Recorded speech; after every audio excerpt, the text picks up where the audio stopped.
All right. We are ready to go. Welcome, Rudy. Thanks for being a part of the podcast. How are you doing today? I'm doing good. Thanks for the invitation. It's always a pleasure to talk soccer with somebody that has the passion for the game, such as ourselves. Yes. Well, I appreciate you coming on. I was reading over your resume, and I think you're the most winning coach in Ventura County. So how does that feel? Well, it feels good. I mean, I think winning is important, but I think the most important part of it all when you're competing, and you have to be competitive to win. Mm-hmm. It's the learning process. It's what you do to get yourself as a player, as a coach, to get the team to play well. Getting the results is important, but at the same time, it's player development when it comes to coaching, and that's where I'm at now. Mm-hmm. In my playing days, it was more about competing to win as a player, but now as a coach, I'm very competitive. You know, I'm here with the Ventura County Fusion now in their MLS Next Academy program, coaching the 2008s and the 2009s. And, you know, Ventura sort of has been my second home because I'm from Santa Barbara, California. Right. And I have played most of my career and coached most of my career in the city of Santa Barbara. But I've always enjoyed Ventura. In fact, I even own a house here in Ventura, so, you know. Wow. But it's rented out. Well, that's good. Santa Barbara's a great place. You know, if you're born and raised there, at times when you go away and you come back, you really realize where you're at. You're in a nice, beautiful city, paradise. Yeah. So you grew up in Santa Barbara and you started playing soccer in Santa Barbara. Why don't you tell us a little bit about how that went? Do you play club? Do you play AYSO? Do you play with your family members? How did it start? Well, I was introduced to soccer at a very, very young age. We're a big family. We're 7 children. 5 are boys. And then you had a family, the Guzman family in Santa Barbara as well. Then they had 5 boys as well and 3 daughters. So we basically had a team amongst the 2 families. So you guys were close? Yeah, we're very close. We're very close and still very, very close. Okay. In fact, I eventually married into the family. We can get into that later through soccer, by the way. But what ended up happening is my father, and it was probably one of the original founders, let's just say, of soccer in our community, because in 1948 they started the first ever soccer club in the city of Santa Barbara that was competing in an official league outside of Santa Barbara into the Los Angeles area. So your father started that? Yeah, my father. He was it was in 1948, and the club was called Real Azteca. Okay. Which eventually changed its name to Santa Barbara Soccer Club in 1950. But I grew up going to Dwight Murphy Soccer Field, driving to soccer fields all the way down to San Pedro, L.A., watching my father play. And then eventually they started the first ever youth club in Santa Barbara called Santa Barbara Juniors, which I was part of. So you played for them? Yeah, I played for them, yes. I grew up playing for Santa Barbara Juniors. Was your dad your coach, or were there other people in the community that were good coaches as well? No, there was other coaches. My father really stood away from coaching. He eventually became the president of the club for a long time, but when he retired. But my father did coach us for 2 years, but it was more about supporting and being more of an administrator. And like I said, he became the president even of the local league and the Central Coast Soccer League for a while. But my father basically just enjoyed watching us play and never really got involved with us as players, believe me. He was sort of like the parent that wasn't over-involved. So you and your siblings all played? All the boys played? All the boys played. Every one of us. There was 5 of us, 5 Guzman brothers. You had, the Adame brothers. I mean, we grew up playing together all through youth. So eventually we got to Santa Barbara High School. Okay. And this is, 1974. The program had started in 71, 72 because of one of the Guzman brothers who started the program there. He was, ahead of us 3 years, Alfonso, the oldest. But by the time we got to Santa Barbara High School, we had established ourselves as a local community that would leave Santa Barbara and come back with some medals, believe me. I mean, going down south to Torrance, L.A., we would eventually win 3 CIF championships in a row at Santa Barbara High School. What is CIF, just for those who don't know? It's basically the governing body of sports in Southern California or in California, and it's divided in sections. It's California Intercollegiate Federation of Sports. Okay.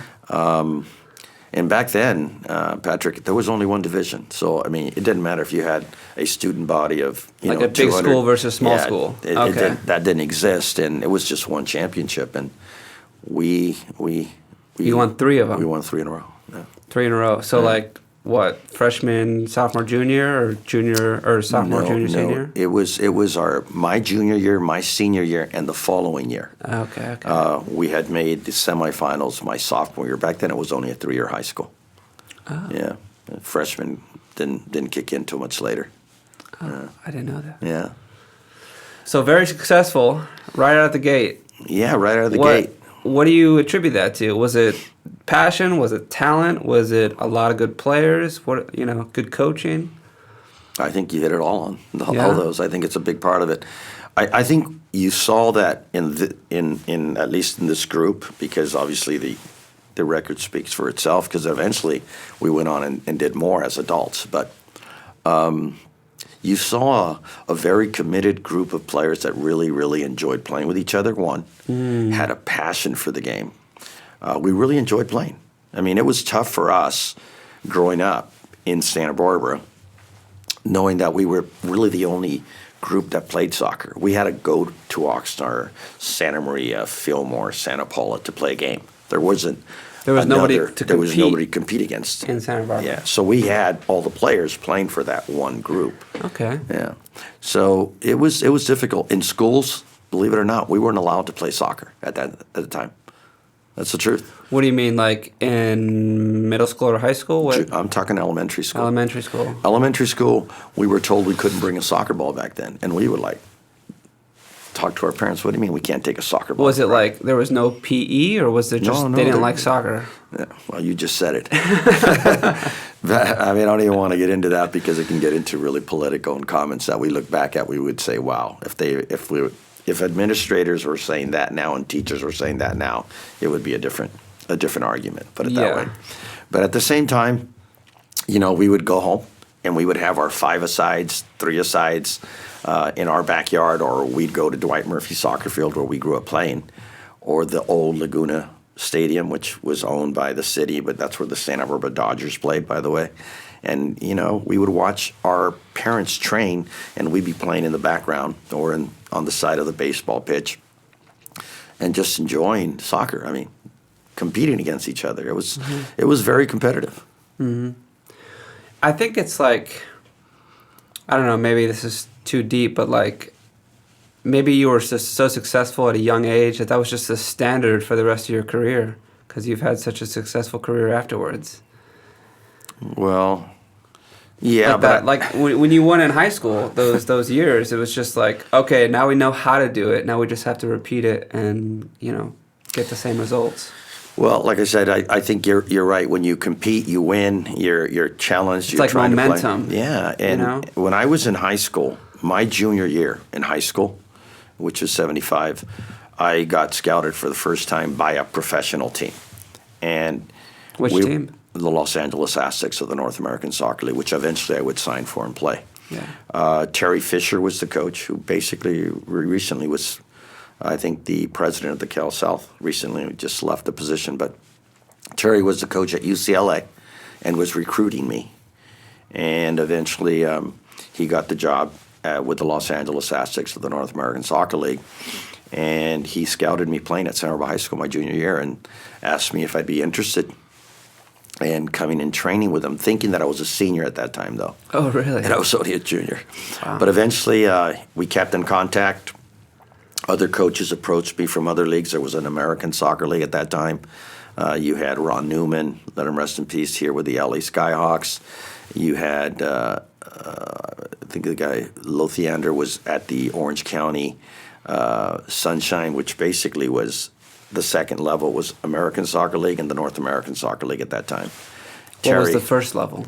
North American Soccer League. So North American Soccer League, then American Soccer League. You had the American Soccer League. Okay. And both leagues were interested in signing me and at a high school, and eventually it ended up being the North American Soccer League with the Los Angeles Aztecs.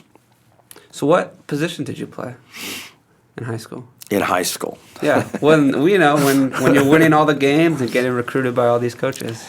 Well, I played 3 positions Okay. The 3 different years I played 3 positions, and I think that, in a way, that really helped me in my youth development. I played just about every position except goalkeeper. You know, I'm only 5'5.5". I'm not going to be a goalkeeper. But I enjoyed playing soccer. It really wasn't, to me, it really wasn't the position. It was just playing and learning the game. Professionally, I played more as an outside midfielder. Okay. My first years, but I eventually finished as a professional soccer player playing as a holding 6. I retired at the semi-pro level playing as a center back. Yeah, I feel like sometimes every time you go up a level, you kind of go back a position, you know? I did it the other way around. You did it the other way around? I did it the other way around. But I think that, you know, my years playing soccer as a youth were very successful because of the group we grew up. I mean, soccer is a team sport. You're not going to, I mean, you're going to have that individual qualities. You're going to have a player that's going to make differences, you know, in the final third, you know, creating opportunities to score. And I think, you know, we had players, and I can tell you that were very, very good. My older brother was selected when he was a senior, and I was only a sophomore in Southern California to take a tour in Europe. And they went and played in a tournament, high school age. And he came back the leading scorer of that tournament, playing against Germany, playing against Holland, playing against England. And the Americans beat them. The Americans, my brother's team, came back. They played the final, and they lost to Bulgaria, who did not allow a goal in the whole tournament. Not one goal in the whole tournament. And he says they were so good, so disciplined, so organized.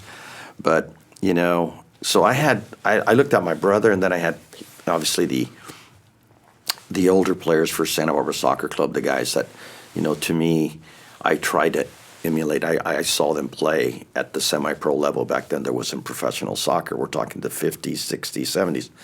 And there was a cousin of mine named Rodolfo Castillo. They called him Popo. He was my idol. I used to look at him play, and I said, my God, I want to play like Popo. I want to be like Popo. He was the one guy that drove us. And What was he so good at? Technically was so clean on the ball. Oh, yeah. You couldn't take the ball away from him. He was a player that can play as a true 9, yet he can play as a attacking midfielder, like you can call him a false 9 now.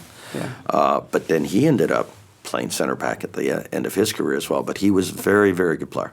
In fact, he was called to the United States national team and played in World Cup qualification matches. That's how good he was. Wow. Back then. Yeah. So this is a whole family of just talent. I can give you the roots of why Santa Barbara Soccer Club, the city of Santa Barbara, plays the way they play overall. It started. Let's hear it. Very simple. People came from a beautiful place called Lake Chapala, Jalisco, Mexico. Okay. They settled in Santa Barbara. And you can talk about the Guzman family, the Ybarra family, the Castillo family, and other families that would eventually come from towns around Lake Chapala because they said, hey, there's jobs in the United States. There's a beautiful city in Santa Barbara. They play soccer. And before you know it, you had San Nicolas spring up, one of the main clubs in Santa Barbara, still active, by the way.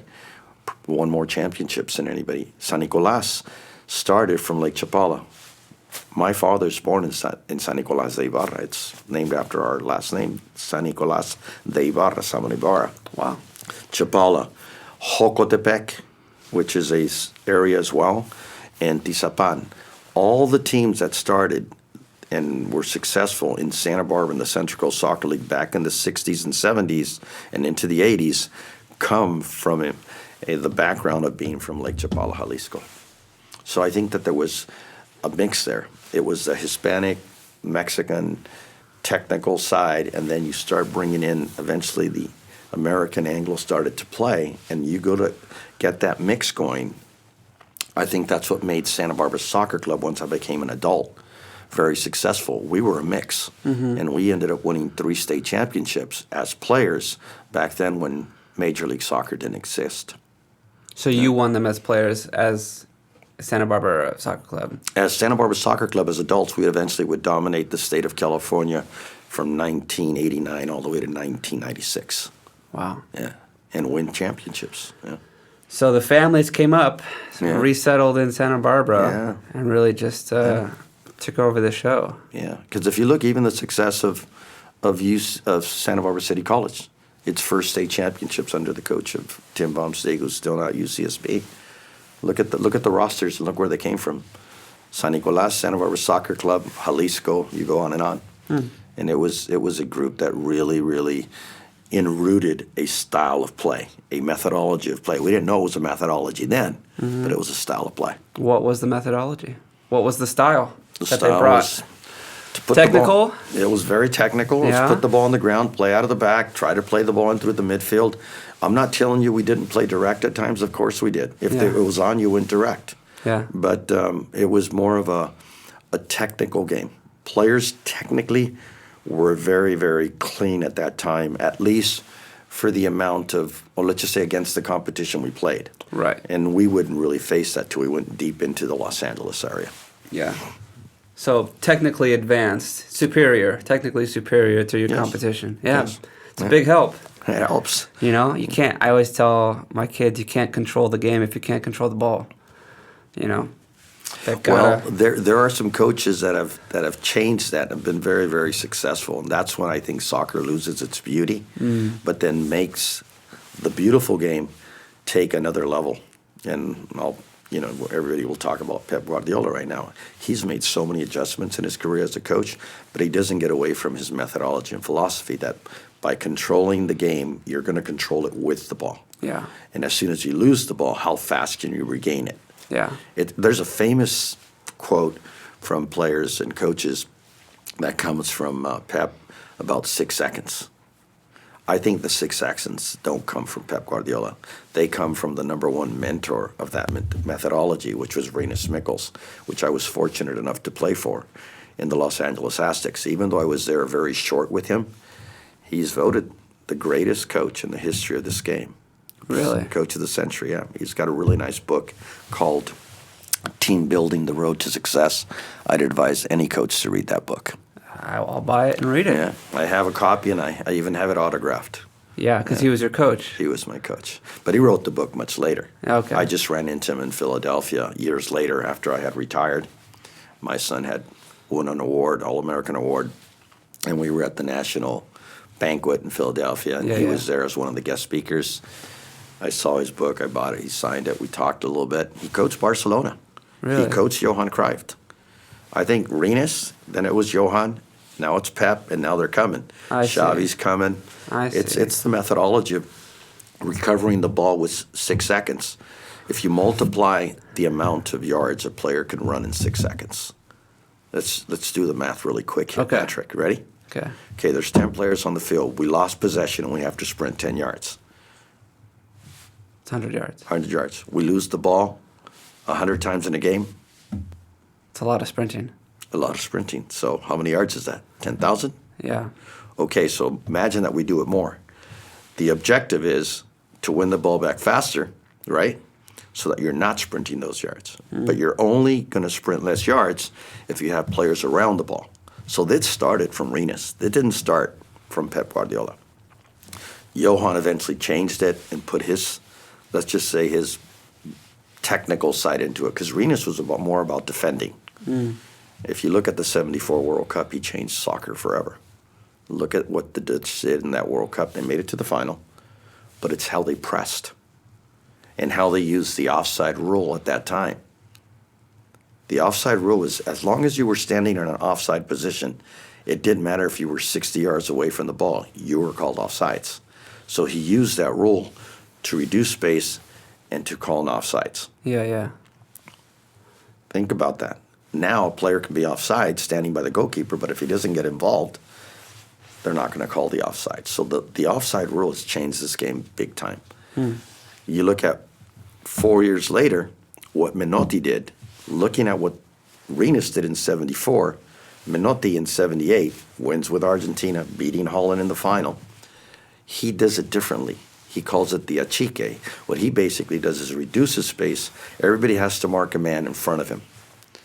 You're still offside, still behind. So I think what Rinus did is he introduced something that would change football forever. And now they say it's counter-pressing. Yeah, the 6 second rule. Yeah. Interesting. Let's go back to your playing career. I feel like we started there and then we went to very deep soccer tactics. So you're high school, very successful in high school. You played in college?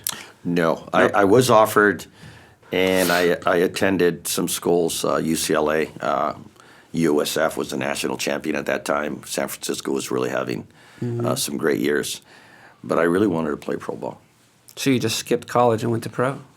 Well, I did try to attend Westmont College in Santa Barbara because I got a scholarship there. And things didn't work out right after the preseason. Things for some reason didn't work out. I do admit that I made a mistake on a road trip, and it wasn't just me. And hey, that's just the way life is. You're young, you made a mistake. Yeah. And so I got called in, and basically they said, "Why don't we have you step aside for 1 year, come back next year if you're really interested in attending?" And to be honest with you, I think that it changed my life forever. I mean, sometimes things happen for a reason. We didn't do anything crazy, okay, but we were on a road trip. We did something we shouldn't have done. It wasn't me. There was 3 of us. But I was the one that was told that I had to go back home. So I went home, and I had to explain this to my parents, and it wasn't nice. It was you could see it, my dad and my mom just looking at me. But it was my mom who basically says, "Things happen for a reason, Mijo." And she kept looking at me during dinner that day. I'll never forget. And she goes, "You really want to play pro ball?" And I go, "Of course I do." And so my dad and her spoke to each other. The following day, they had me call the coach, Terry Fisher. Said, "Terry, things didn't work out." He goes, "Well, if you want to report to training, you can report to training. Come on, we'll take a look at you." And the rest is history. So you were enrolled, you attended briefly, you got the boot. Got the boot. And then, it turned out to be, I don't know, almost like a blessing, People look at it that way, and I'm going to tell you it is. And I've gone back to Westmont since then. I've been an assistant coach there. I have a great relationship with Dave Wolf. And I've always liked Westmont College. It's a really nice place to be at. I'm just telling you, they're very, very good people. I personally have enjoyed the relationships that I've built there with the coaching staff and the players at Westmont College. In fact, a lot of my ex-players, as a coach, have gone to Westmont College and played in them. Quite a bit of them are currently there. I think there's 7 of them, to be honest with you, still playing at Westmont as today. Yeah. So you leave Westmont, you go to the NASL. NASL with the Los Angeles Aztecs. Yeah. And is this like September? I mean, this is the start of the school year, presumably. Still. No, around we that had to time? wait till the next preseason. So we went to a preseason, went to a trial, and then we started training like in February. So you were off for a few months. Yeah. Did I enrolled at City College. Oh, okay. And I started to study, and I promised my parents that I would do that. But eventually, once I was, just say, signed by the Aztecs, say, yeah, you can come preseason, you're on the squad. But I still attended college for a semester. Okay. Yeah. So you went to City College for a few months. Yeah. And then the Aztecs. Yeah. And how was that? Well, I mean, what was like the transition from high school to pros? I mean, that's a huge jump. Or maybe it wasn't a jump for you because you were ready for it. Well, I don't know if I was ready for it, but I felt that technically I can play with that level. I think when you go into a new environment like I did at a very, very young age, it's healthy veterans handle you. And I learned something that year really, really important. The first day we trained with the Aztecs, I trained with the Aztecs, George Best was on that team. Really? And I got to play with George Best. And George Best was on the Aztecs? He was George Best. He was unbelievable. He walked up to me after the first training session. We were in the showers, going to go take lunch, come back for the afternoon session. And he sat down next to me. I'll never forget this. And he put his hand around me. And he said, "Lad, you're a good player. You're going to make it. Just keep doing what you're doing." George said that. It was like, to me, it was like, wow, you just took a huge weight. I didn't realize it then. I realize it now.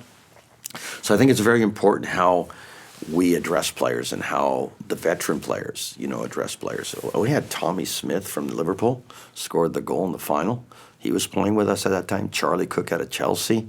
I mean, there were some really, really good players that, had played. Well, back then it wasn't called a premiership, but but they played in England in the top levels. And we had Ramon Mifflin, who had played in a World Cup for Peru, played with Santos of Brazil, with Pelé for many, many years. How did they all end up in L.A.? Well, Great recruiting. yeah. I mean, How many players ended up at the Cosmos? Come on, Yeah. Look at the players that I got to play against, let alone play with and play against. You go like, I played against Franz Beckenbauer. I played against Gerd Mueller. These are world champions. yeah. Johan Cruyff. You can go on, and you can say, well, look at the players you played with, but look at the ones you played against. And I feel very, very fortunate and blessed to be able to say that I was on the field with these players. I mean, that's like an incredible learning moment. Mm. What's some of the things that stuck out to you that you can, share? Well, with Rinus, I think, and I look at him as the coach that most impacted me, okay? Even though I wasn't with Rinus Michels a long time, the way I look at football and the way I try to teach football and try to get my players to think is a lot From him. from him. It's a lot to do with the book, if you read the book. What would you say is his principal strategy or his principal philosophy?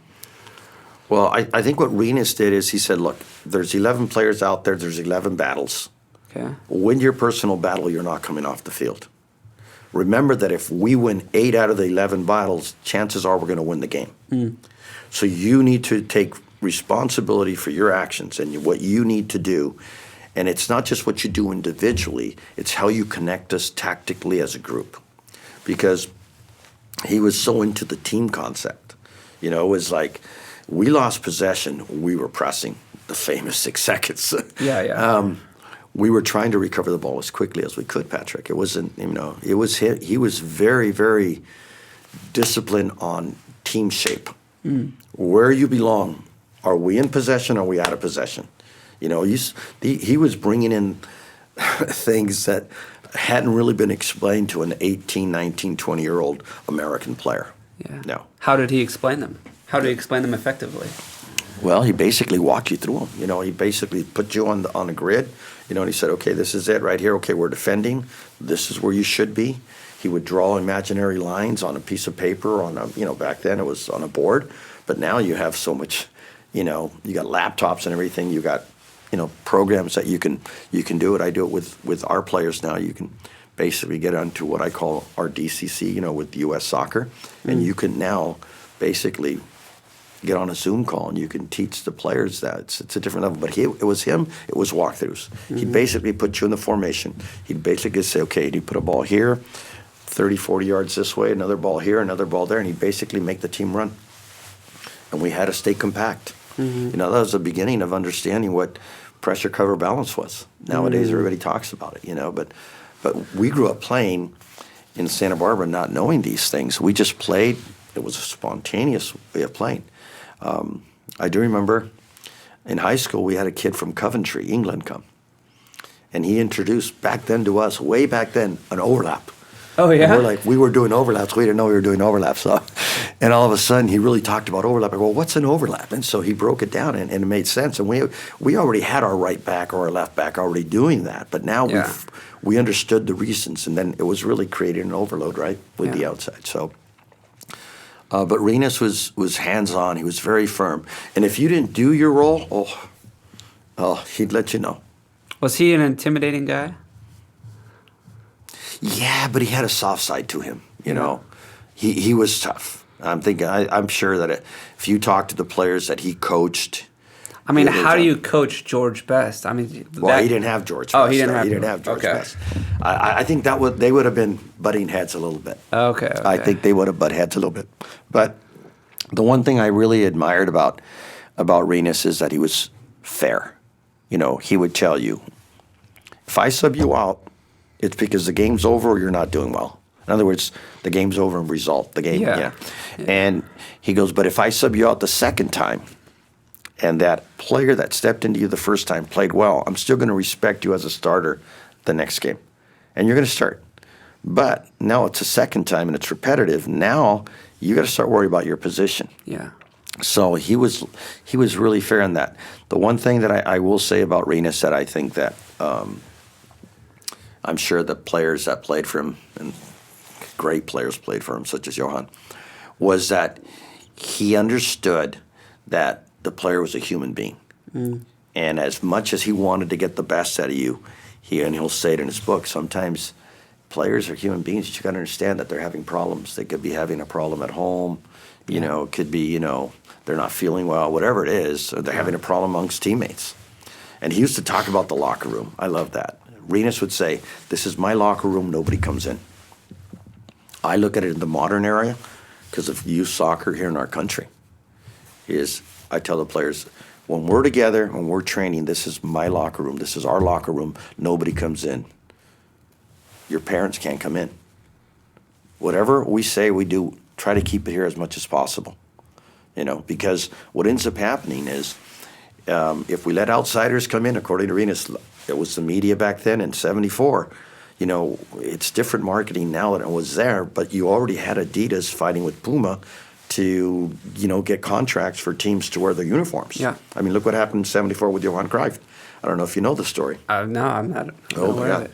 Look at that uniform, take a picture, study the uniform that Holland wore.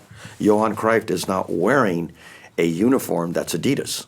Oh, yeah? Everybody else is, but not Johan Cruyff.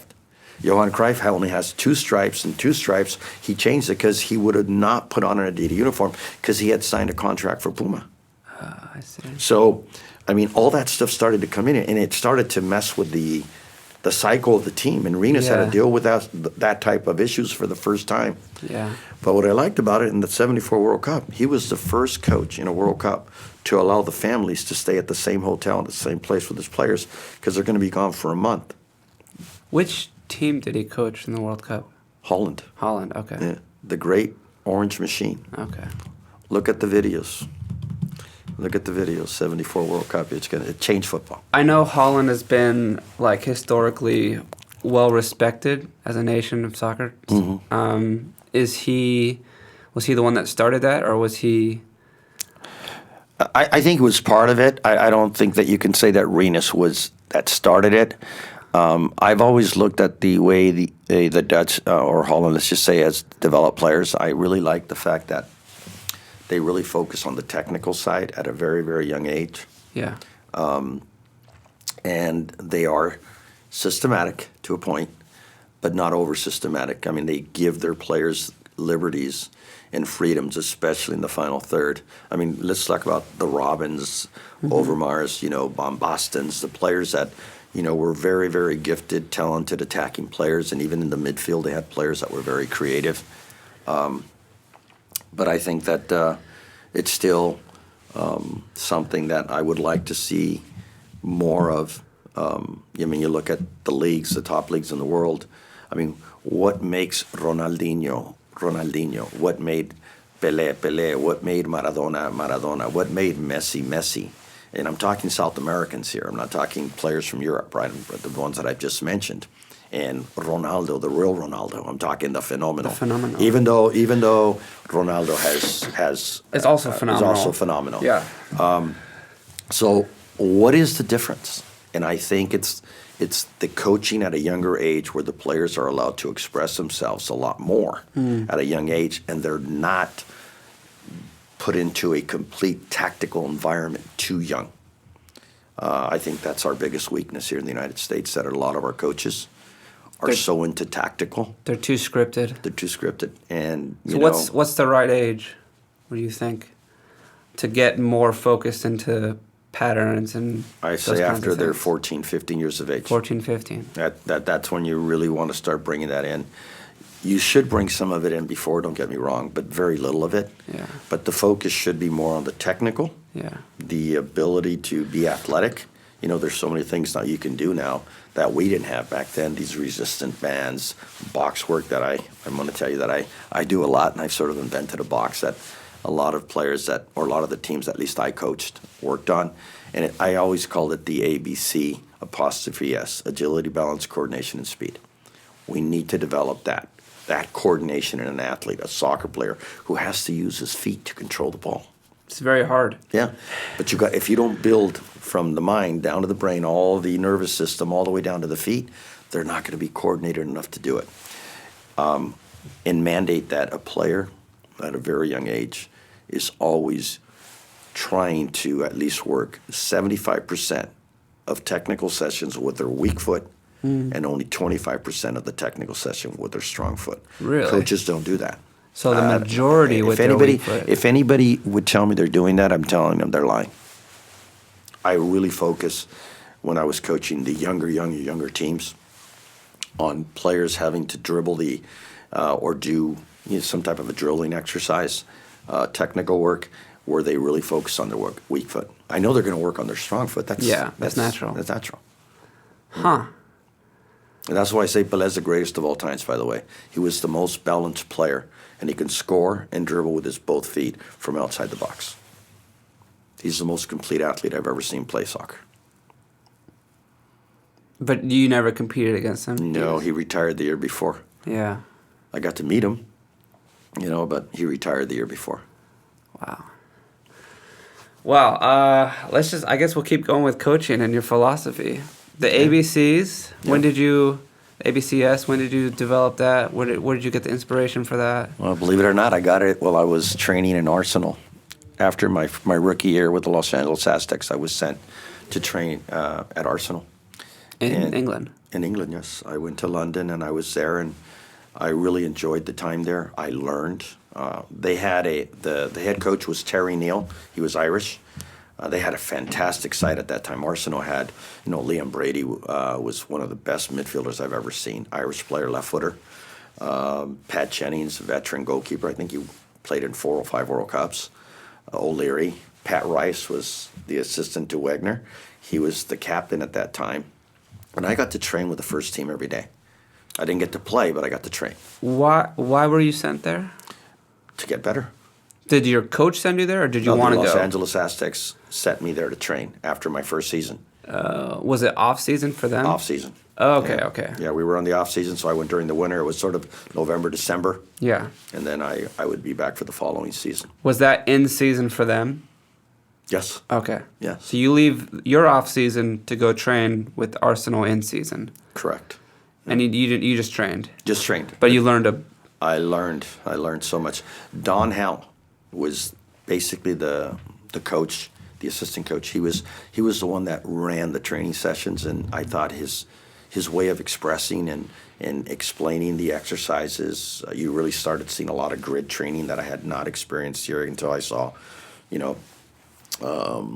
Rinus, which would be the following year. I met Rinus Michels for the first time while I was training with Arsenal, and I didn't know who he was. He walked up to me after a session, and he said, "My name is Rinus Michels." He introduced himself in Spanish because he was coach at Barcelona. He goes, "Soy Rinus Michels, soy tu técnico, nos vemos en Los Angeles." We'll see you in LA. Yeah, I was like, who is this guy? And that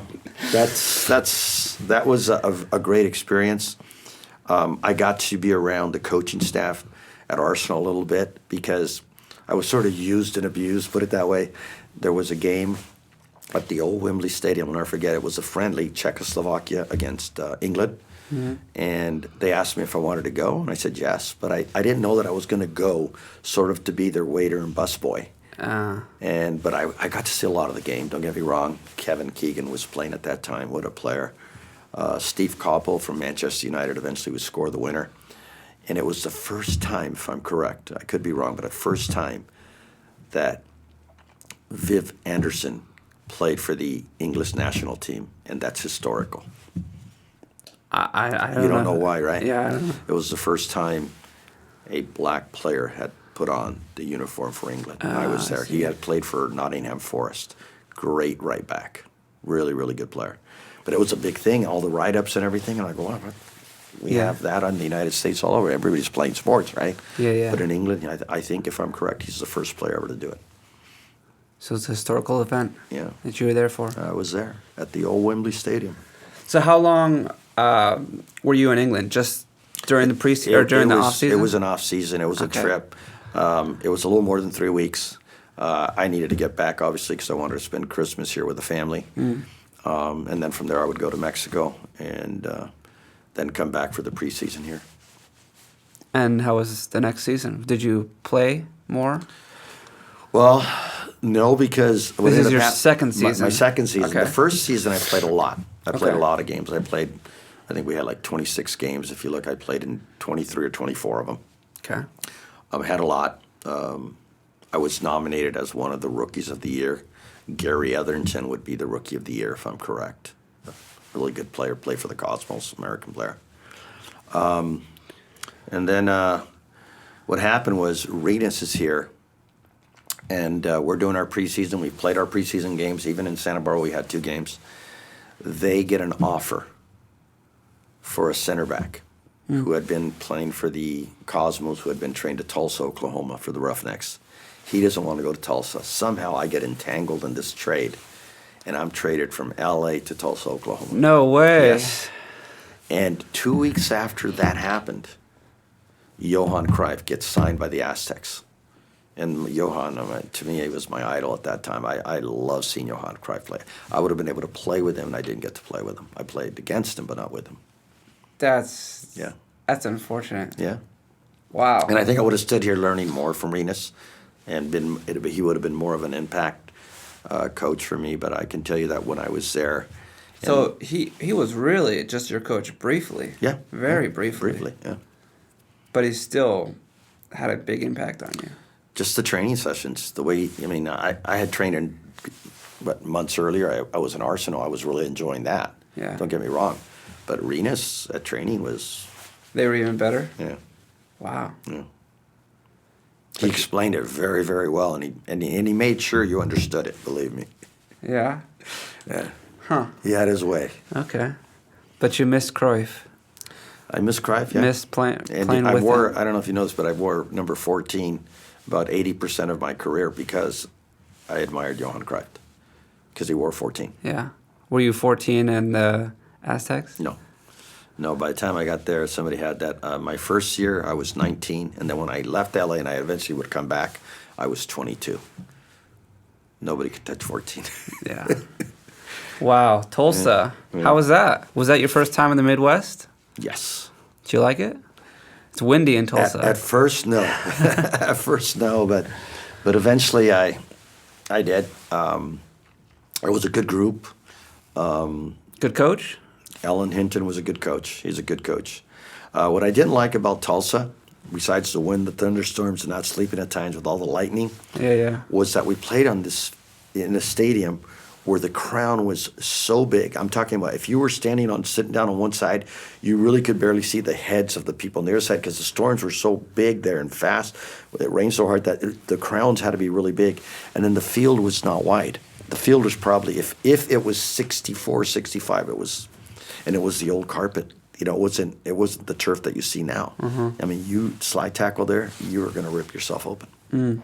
I didn't like the field, and eventually there, I didn't get much playing time there, with Ellen. I mean, he was very, very honest with me. He goes, well, Rudy, yeah, we traded for you and on. He goes, but I have this player from Birmingham. I got this player from Arsenal, and from Tottenham Hotspurs. I got this player from here.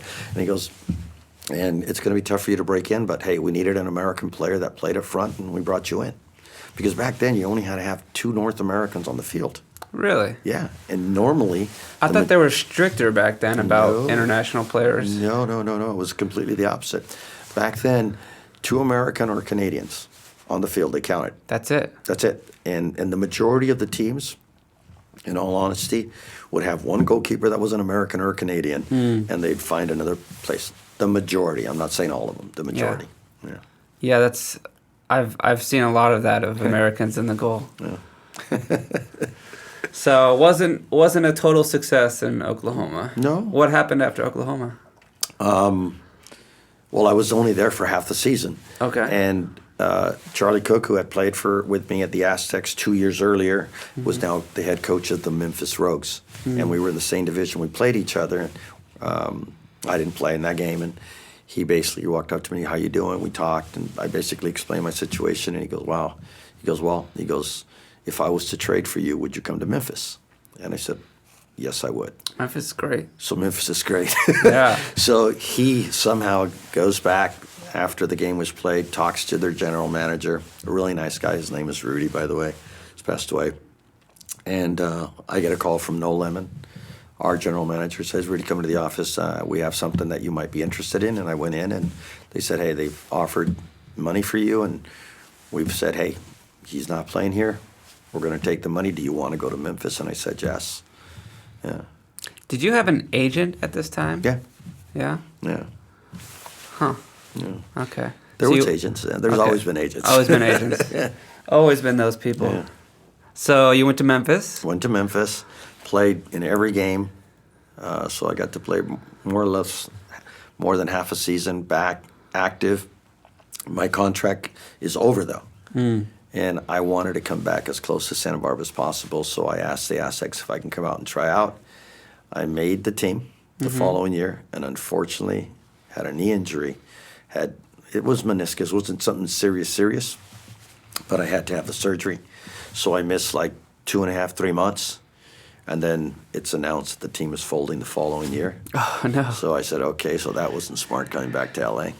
It wasn't. Club America by then had bought them, by the way, a team from Televisa. Was there any talk about the Aztecs folding? Did you have any clue that that would happen? Not prior to me doing what I'm doing. I was still working with the club. I was still there, obviously, as an employee. I had done some things in their youth development, which started getting me into coaching, not knowing that I was going to get into coaching. But, hey, before you know it, they announce it at the end of the season. Hey, the team is done. I guess they didn't really agree the way the North American League was running itself, and Televisa, who owns Club America in Mexico, decided to just fold. So what did you do? I went back to Santa Barbara, came back home, and that's it. I said, okay, I'm going to have to go back to college now, but by now I'm married now, Okay. and I got one son at that time, so I got to go out and start looking for a job. Didn't know what I was going to do, but eventually got into restaurant management for close to 2.5, 3 years, and then new league. Did you like that? Yeah, I really enjoyed it. Yeah, I did. It was on the wharf in Santa Barbara. Come on, right on the beach. Yeah. But I still continued playing, on the weekends with the Santa Barbara Soccer Club and doing what I was always doing, playing soccer and enjoying it. And then I started getting into coaching. And how that happened, first coach in high school at Santa Barbara High School for 18 years. Wow. Yeah, off and on, obviously, because I'd leave and come back. And then, I don't know, a new league popped up in 1986. It changed my life. Changed my life. Funny story on that one, too. I didn't know this then, in 1986, okay? But I'm working in Santa Barbara. A new league pops up. It's called the Western Soccer Alliance. And basically there's teams, the Nomads in San Diego, LA Heat. We would be called the Hollywood Kickers, the San Jose Earthquakes, Portland Timbers, Seattle Sounders, Vancouver Whitecaps, Edmonton Drillers. So the league was pretty big. Mm-hmm. It's basically on the west side of, Canada and the United States. And they came to Santa Barbara to play us. The Hollywood Kickers came to Santa Barbara to play us, and we organized an all-star team to play against them, which I was part of. Of course. And, well, I mean, not that I was part of it because Hugo, the president of the Kickers, called us and called me because he knew me, and he goes, do you think you guys can put an all-star team together? We need a preseason game. So come to Santa Barbara, played Santa Barbara High School. We beat them. Yeah. And Yikes. And then the rest is history because then Hugo and Dieter Hockenheimer, who was a German coach, asked me to play, and I agreed to do it. But I'd still live in Santa Barbara. I would commute to Northridge to train 4 nights a week. Northridge. Yeah. From Santa Barbara. Yeah. And we ended up winning the league, by the way. In '86, we ended up winning the league. And something really interesting happened that I didn't know happened until like the last 2 years. Like the last 2 years of now? My life now, yeah. Okay. We ended up playing a team called Aberdeen. Aberdeen? From Scotland. Yeah. Alex Ferguson used to coach there. 1986. Alex Ferguson was their coach. He wasn't Sir Alex at that time. Right. We played them in July, and we beat them 4-1. Wow. November of that year, they're playing the final against Real Madrid, which back then was just called the European Championship of clubs. They lost 1-0. After we beat them 4-1,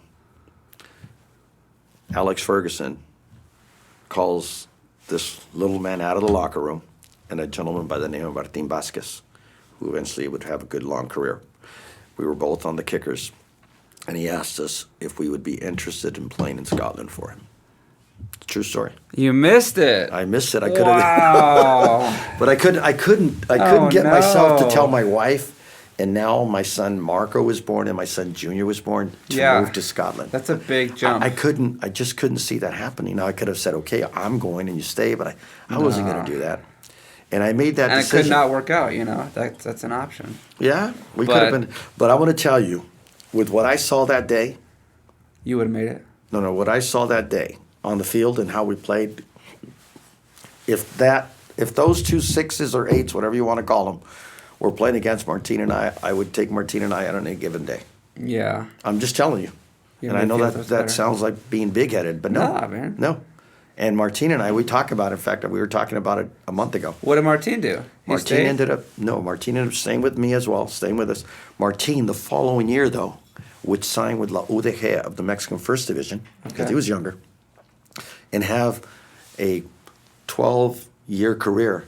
He was the first player ever to play for the Mexican national team and the American national team. I think he's the only player in history to do it. Huh. Martine was a very, very good player.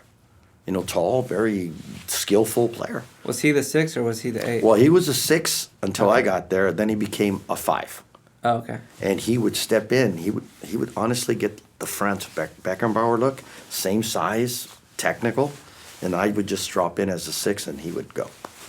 Remember I told you I ended up playing professionally as a 6. Yeah. Then when I retired as a back. But anyways, wow, that's a true story. And I take pride in that. He wasn't Sir Alex Ferguson then. No. But he's Sir Alex Ferguson now. Yeah, I caught his eye.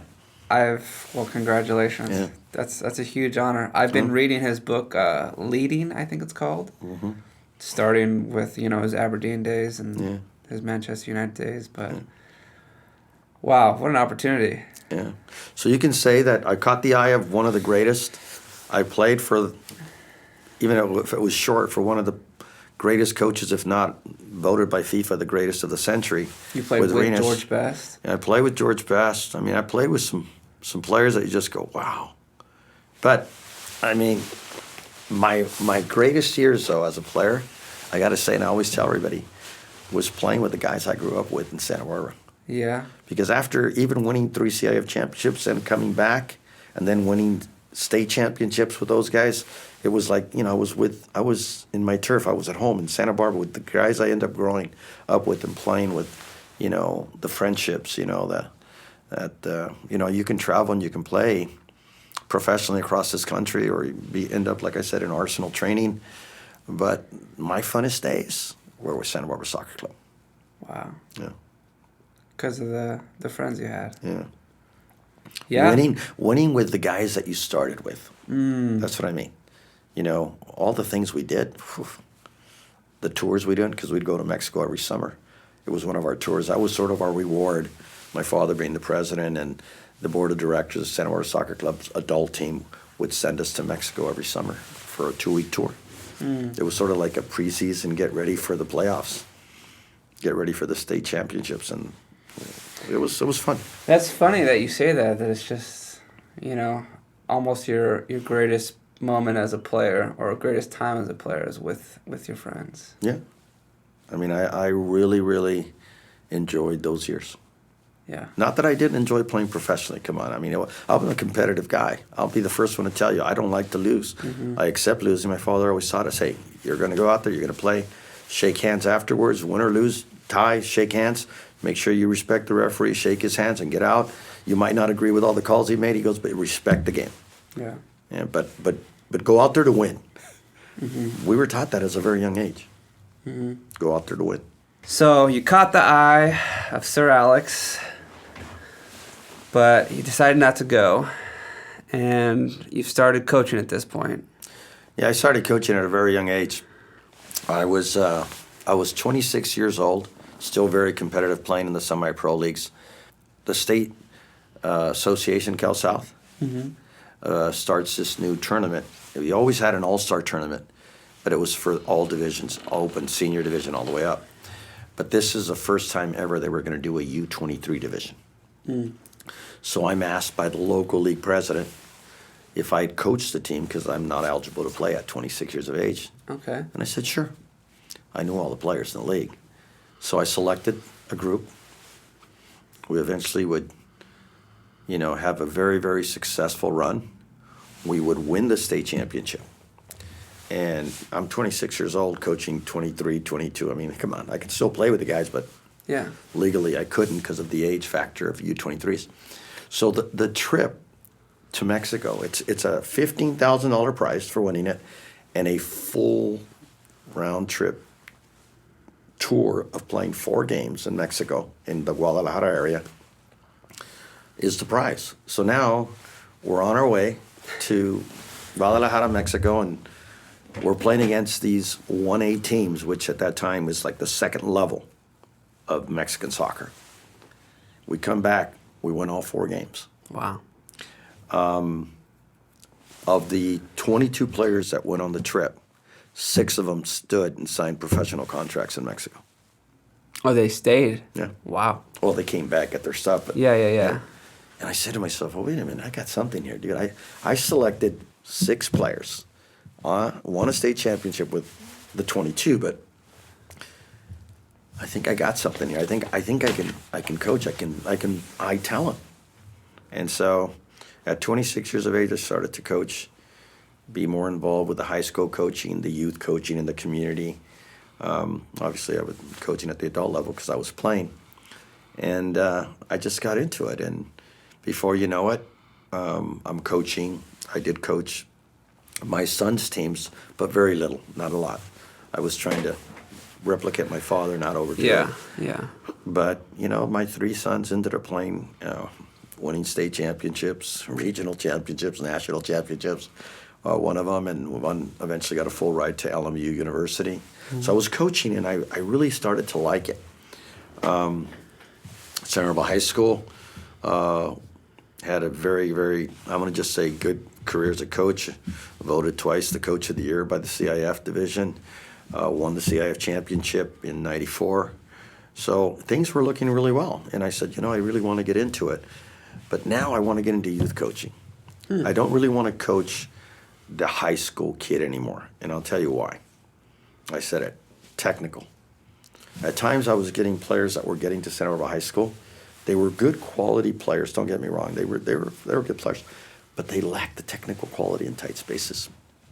And at times I say, man, don't they work enough with the technical side the way I know we used to? And so Santa Barbara Soccer Club, the youth club, eventually would be formed. There's a merger that came into the community, which I was a big part of, and getting the community to come together. Instead of having 4 or 5 different clubs, get them into one umbrella. There was different names. I don't know, Riviera, FC Santa Barbara, Legends, they were all.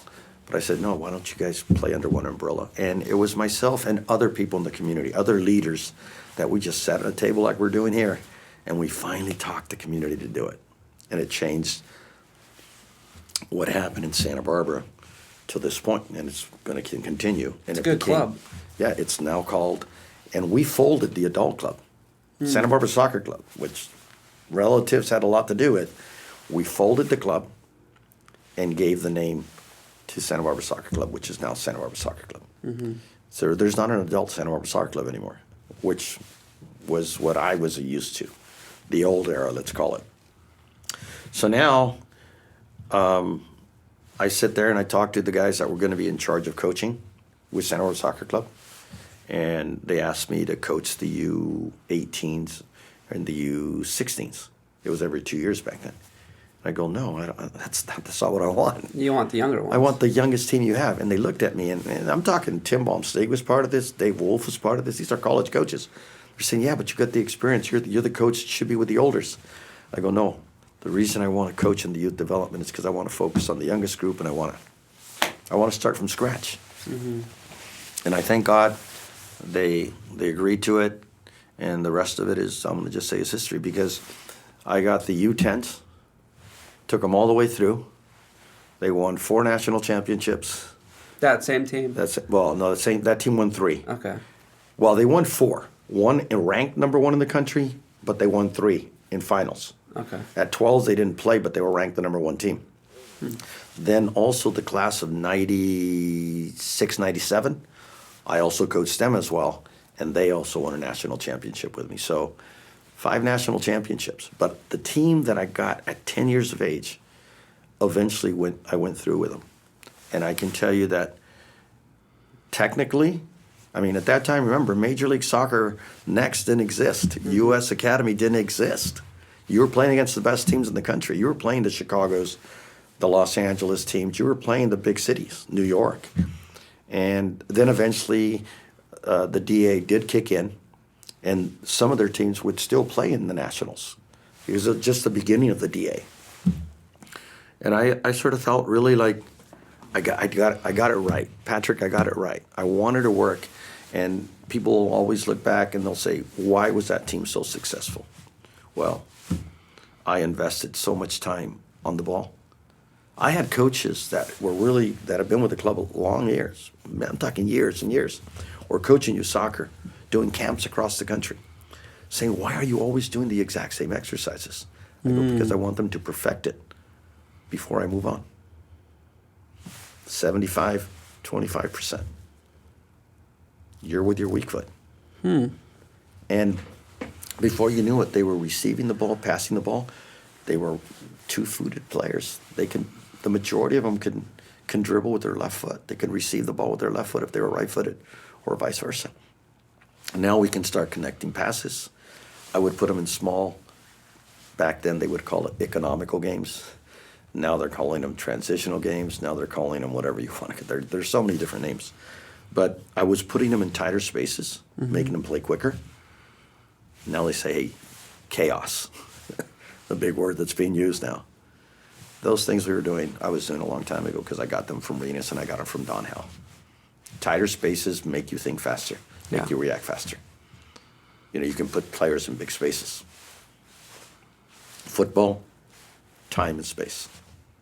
Time and space. And my job is to give you, as my teammate, more time and more space. If I hold on to the ball too long and I dribble towards you, I'm going against that principle. My objective is to trap and pass. Can I play one touch? And I would restrict touches sometimes.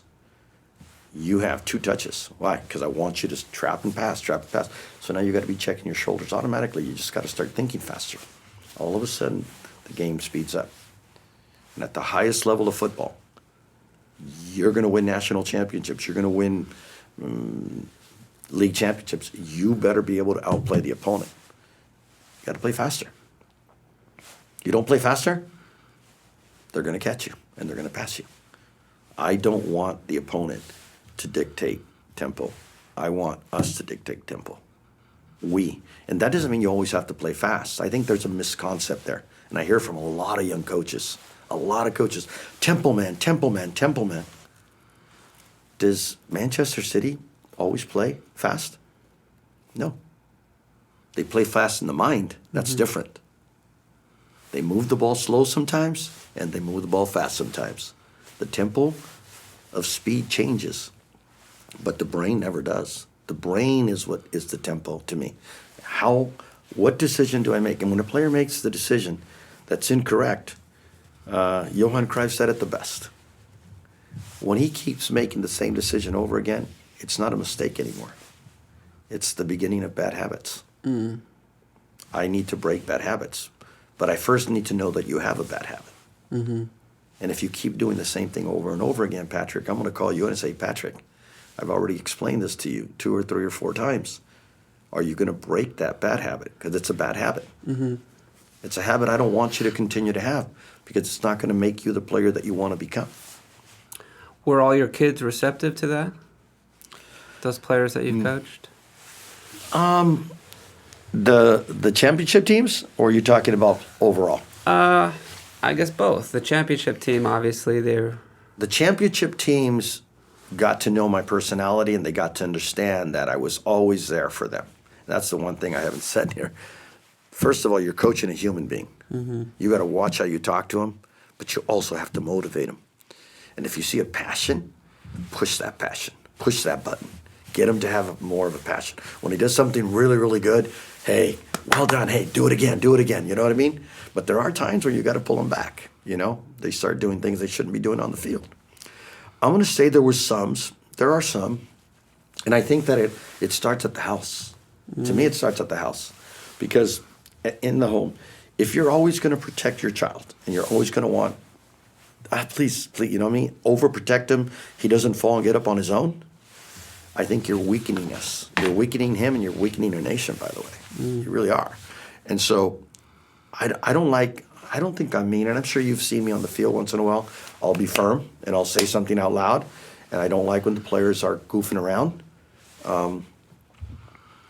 But I think that if I can get them to walk on a straight line, Coach Garcia always said this. He's one of my mentors, my high school soccer coach, who was an American football coach. I still have a great relationship with him. We still go to breakfast, once every month, once every 2 weeks. He always says, I needed to get you guys on a straight line. I knew you guys could play at the high school level. I knew you guys can play. I knew you guys were going to win. But I needed to put you guys on a straight line. And once I put you on a straight line, you were all going in the same direction. You have players that sometimes feel that they can do whatever they want on the ball. They want to show everybody out there that they can do an over and under, a Cruyff, whatever you want to call the move.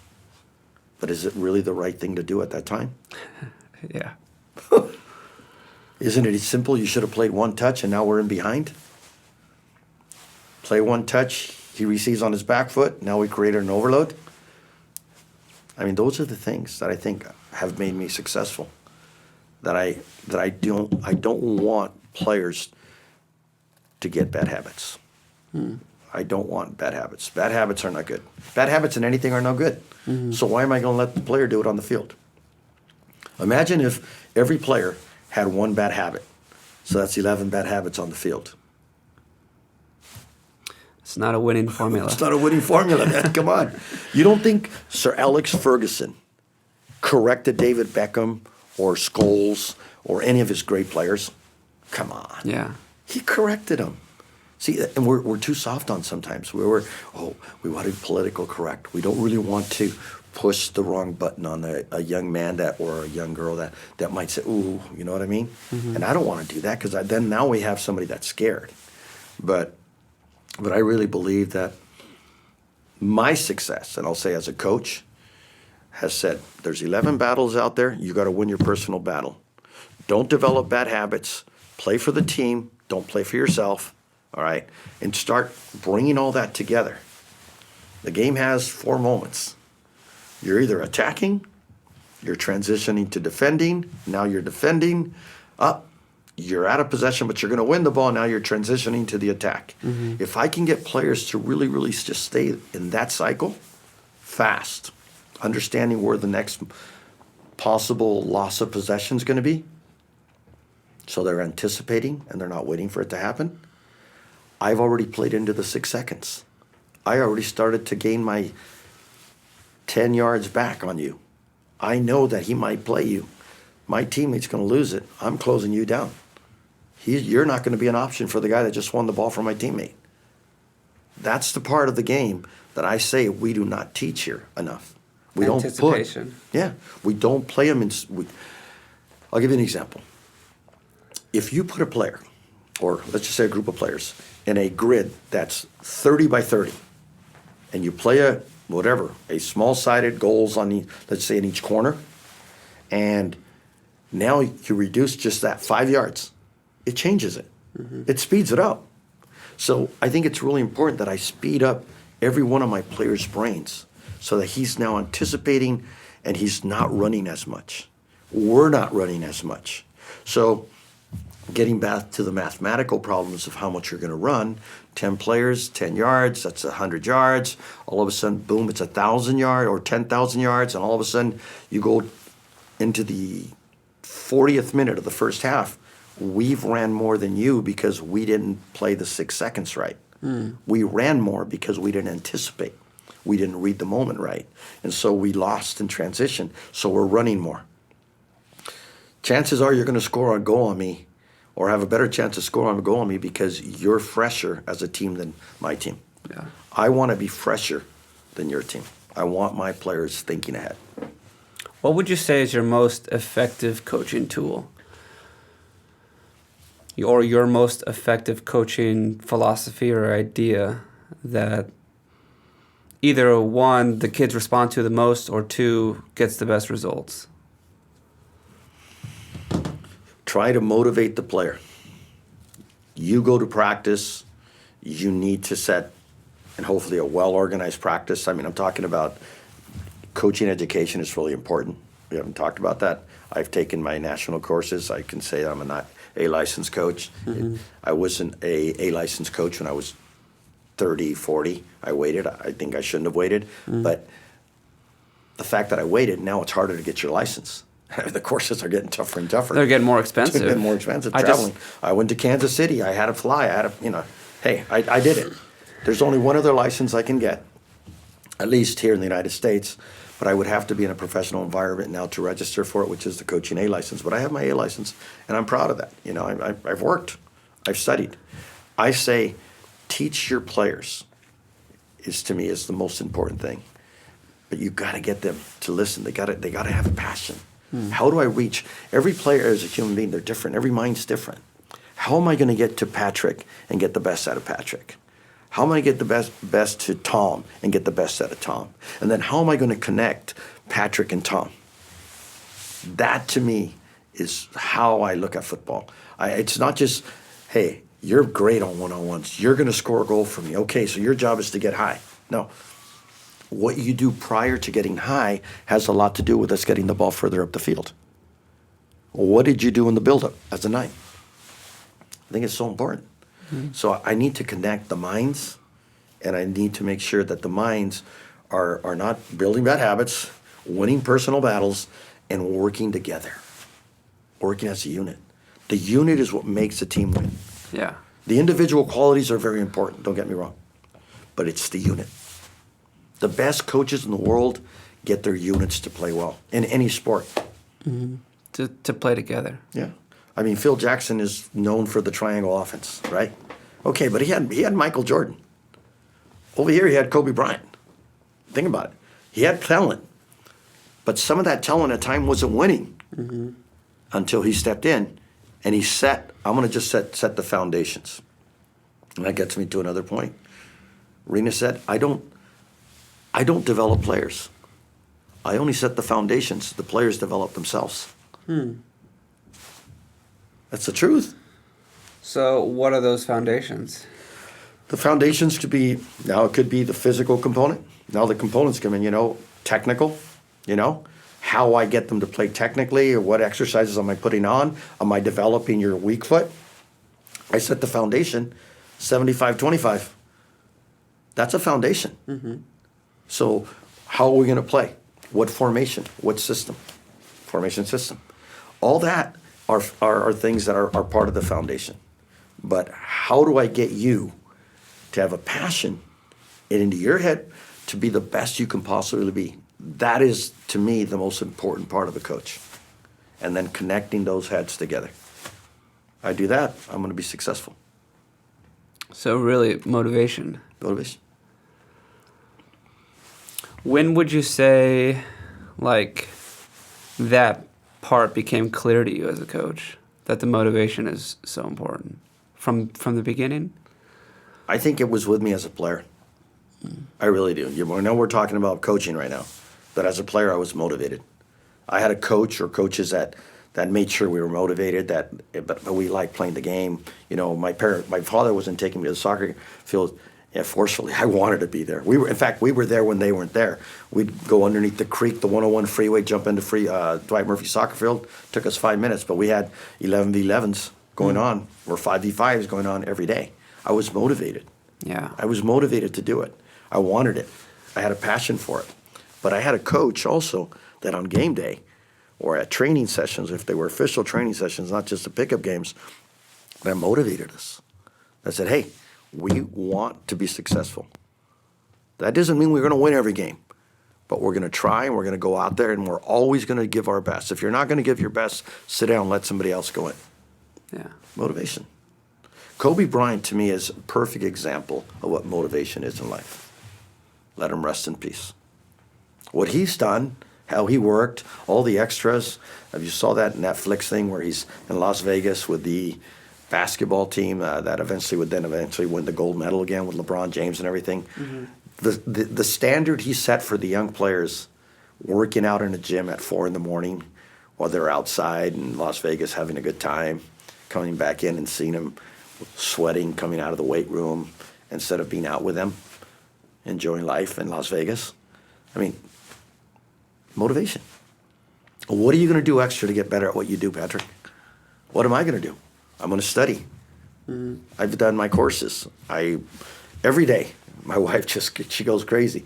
I'm on the computer. I'll get on YouTube. I see, and I'll just say, okay, I want to work on something today on building out of the back, or I want to work on, hey, our defensive shape in the midfield, or I want to work on the final third. And I'm looking for different exercises, and I'm saying, will that work? Or how can I make it work for me in my group? Because in my current team right now, I have 2 teams playing 2 different systems, formations. And I don't like that. My system has always been a 1-4-3-3. Normally, 95% or more of my coaching career, I've been a 1-4-3-3 system.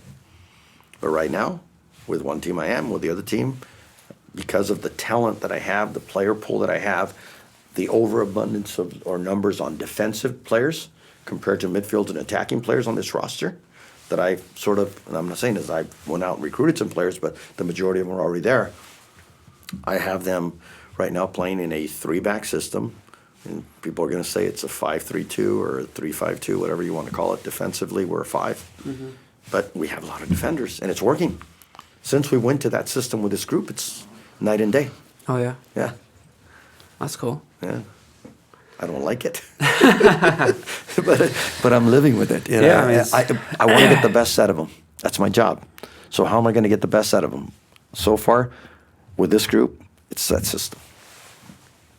And it's good that when you have a young coach, and I'm going to mention him right now, his name David Ochoa, the goalkeeper coach. Yeah. Young guy, 22. I'm so glad that he's come in and joined our coaching staff at the Fusion. He was the one that kept telling me, Coach, we got too many defenders. Maybe we should go with 5. And I was like, David, I hope 4. I go 4-4-2, but no, I always play with 4. And he goes, no, Coach, try it. Night and day. Huh. So being a good coach, you also have to be adaptable. Yeah. You just can't always say it's my way or the highway. You have a lot of young coaches that only see it their way. Well, they say, no, but that's our philosophy. That's our methodology. This is the way our club plays.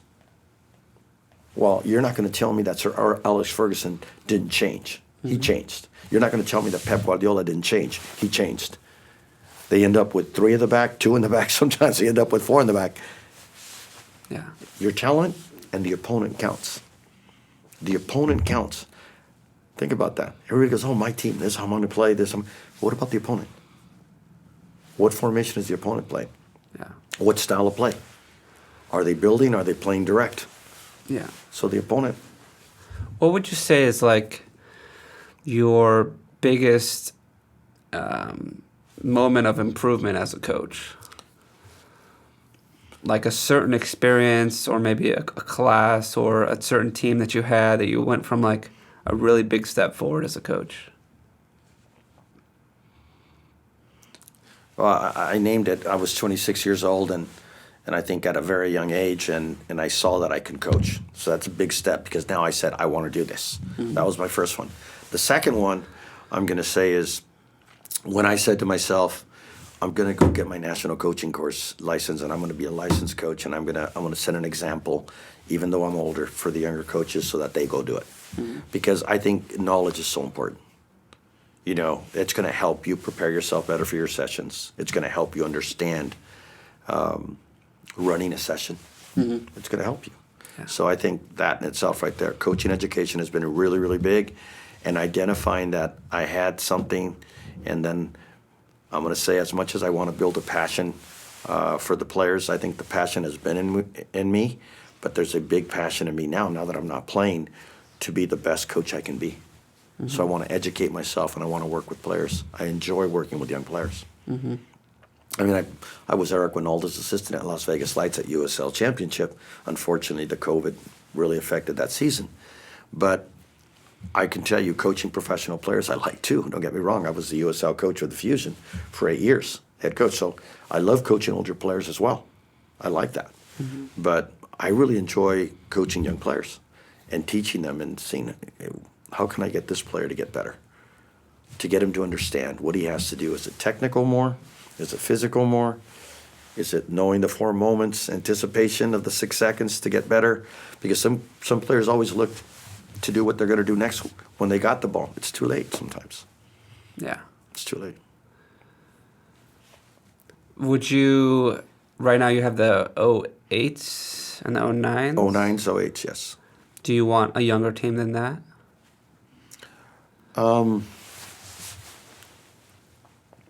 I would take a younger team, yes. Not that I want it. I would take a younger team. But I would tell you right now, I think I would like to focus more, if I was given the opportunity, on working with players that are somewhere between 6 and 11 years of age in the technical part of the game. I really believe that's where we're failing in this country, giving them the liberties just to go out and play. At the end of training sessions, I'm not sure if you might look over your shoulder once in a while, but I always let them finish playing. Yeah, and I try not to talk, because I really believe that the game belongs to the players. Yeah, the fans are going to go and cheer you and everything, and your coaches are going to be there to develop you. But the best coaches in the world at every level have figured out that, yeah, you can go run the most organized session. You can teach them the principles of play. You can teach them. You can keep teaching them.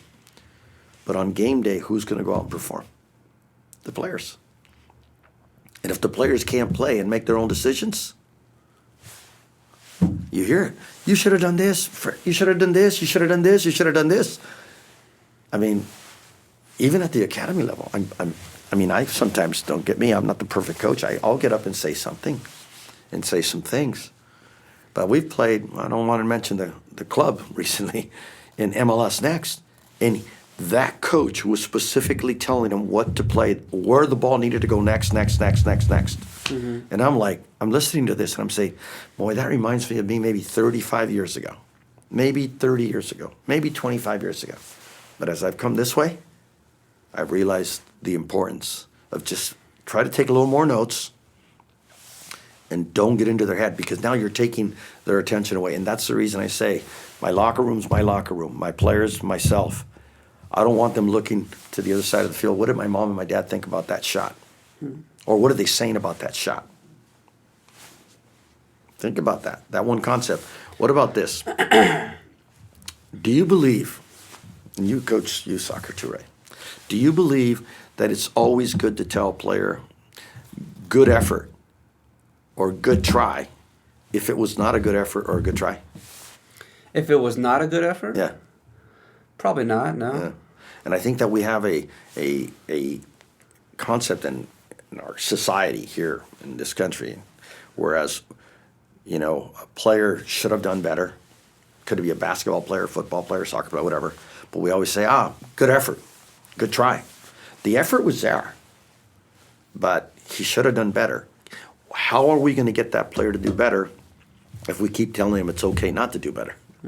In a way, indirectly, we're not saying, you should have took a touch.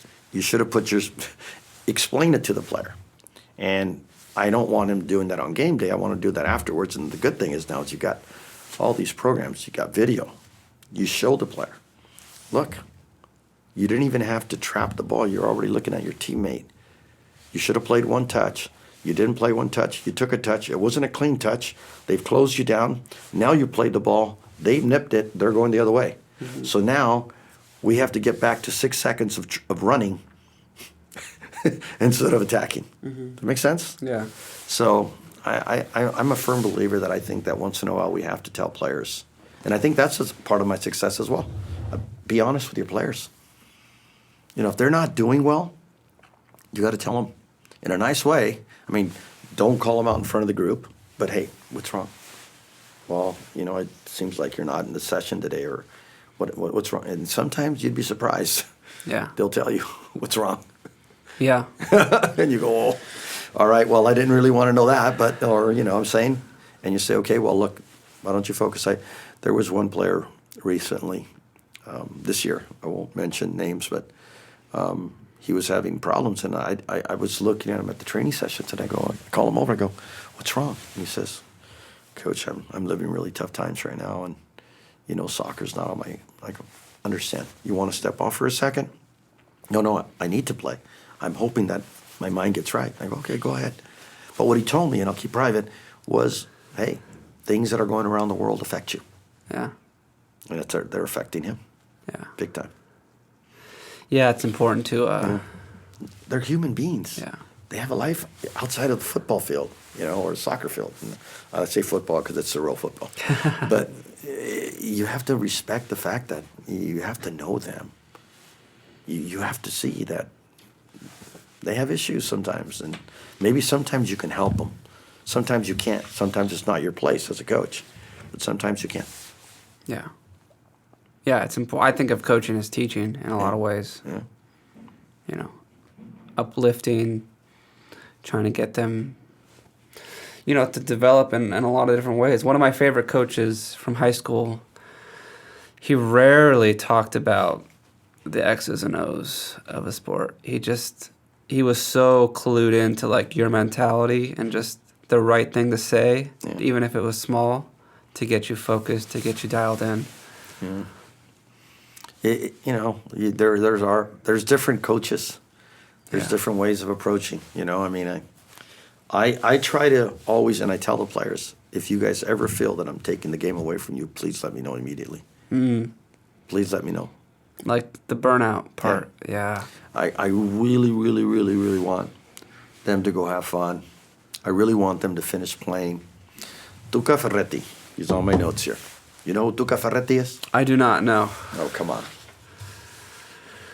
Tuca Ferretti is the only coach in Mexican history, okay? He's Brazilian born, but he played his career all in Mexico, to never get fired until this current year that you and I are meeting. 30 years of non-stop coaching. Never once in all his career did he ever get fired until this year. 8 national championships, CONCACAF champions. He's won everything. They've asked him to be the Mexican national team coach. He's always turned it down. Always turned it down. Why do you think that is? But he did step in as an interim twice just to get him like through a month or two of playoffs or whatever, CONCACAF games, those games that they bring to the United States. But he never has accepted to coach the team. But he said this. Every training session, at the end of the training session, remember to give the game back to the players. How do you do that, Tuca? He says, shut up, put the whistle away, tell them if any of them want to be the coach or the referee, give them the whistle. Usually I put it in my pocket because nobody wants to be the referee and nobody wants to be the coach. And he goes, I let them play. And I'll look, and they'll make mistakes. Mm-hmm. But I'm trying to let them have their freedom back. Mm-hmm. Johan Cruyff said it. How many days he would train 1.5 hours to 2 hours at Ajax every day.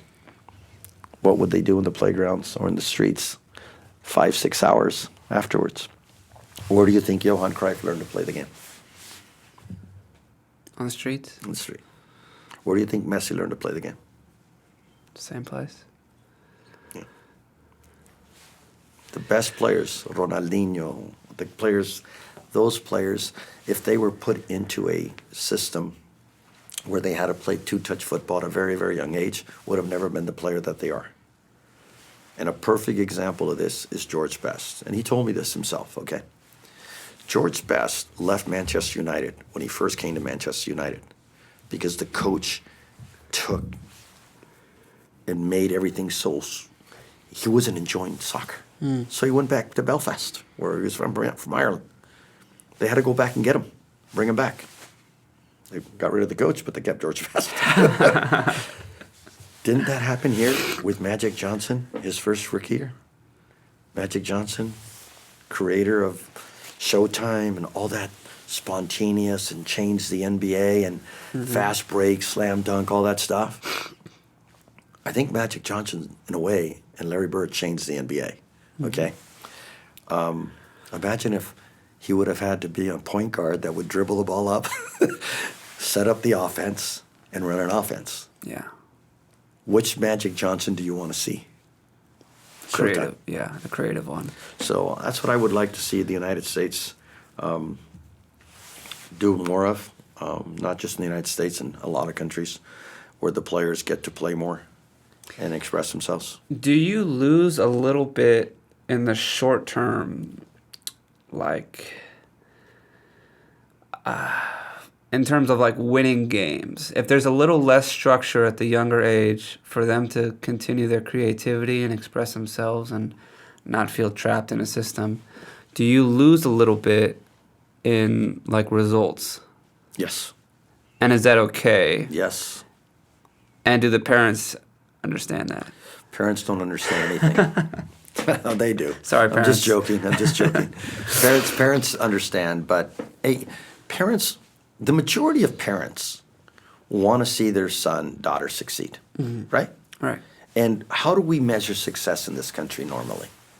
Wins and losses. Wins and losses. Yeah. Percentages, statistics, Yeah. go on and on and on. Statistics. Yeah. So, see players right away. Oh, shit.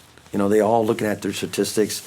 I want to know if when you win a game and you know you've played well and you've outplayed the opponent and you've created opportunities to score and you won the game because you were the better team. You feel good, right? That's a great feeling. It's a great feeling. Yet, I can tell you that I've won games as a coach where I felt the opponent was better, outplayed us, but we beat them. It's not as great, yeah. And you go to yourself, guys, this game, we won. We'll take 3 points and let's go. Or we advance in this tournament, let's go. But the focus at the young ages, I think, should be more in developing a human being and the athlete. That should be it. And it's all tears. Oh, you win, you move up from bronze to silver elite. You know what I mean? you move up. And what do parents do? What do parents do at times that I think I don't get it? But they pull their kid from a team because the team didn't have success and they move them to another team because that team went up and now they're up at a higher bracket. So what are you teaching your daughter or your son? You're quitting something that you didn't do well at and you're getting rewarded on this end. I think they should earn it. Could you imagine if Coach Soccer back then, and I'm talking years ago, would freeze a roster and say you have to play with the team that was relegated? You know, in the United States, that's not going to happen. There's going to be a lawsuit. Yeah. Okay, but you allow parents just to take their kid. Some kids end up playing for 3 different teams easily in one season. Yeah. I say find. I'm a parent too. I'm a grandfather. Find the right level of where your child should be. Yeah. Doesn't have to be at the top of the pyramid, and it hopefully is not down at the bottom, but there's a bottom for a reason. It's there.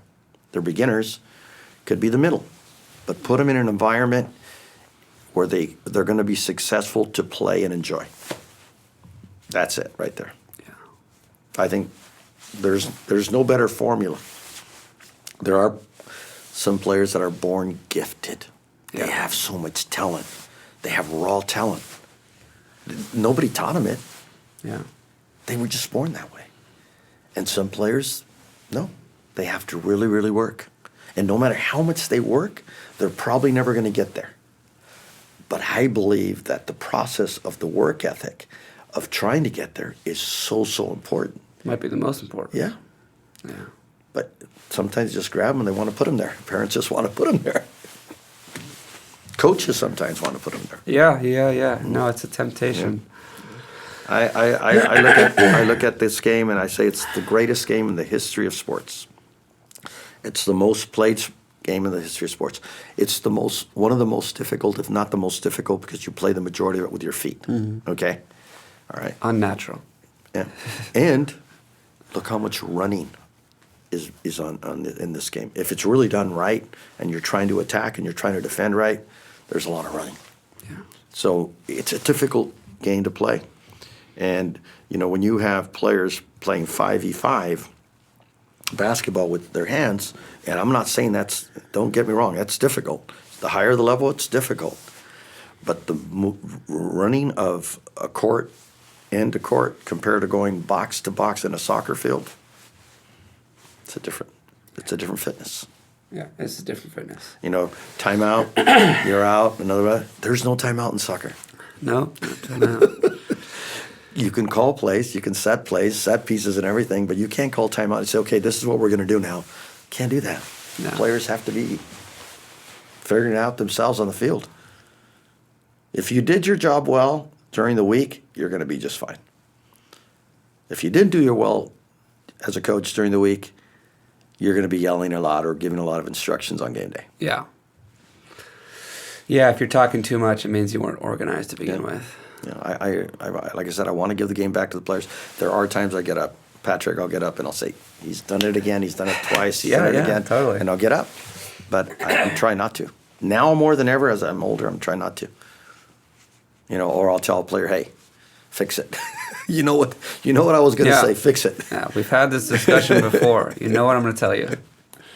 All right, Rudy. Well, I appreciate it. Appreciate your wisdom and your talent and sharing with us. Anything else you want to leave us with? No, just the fact that, I've looked at, we talk soccer. There's other thing I think that's really important is how we promote soccer in this country.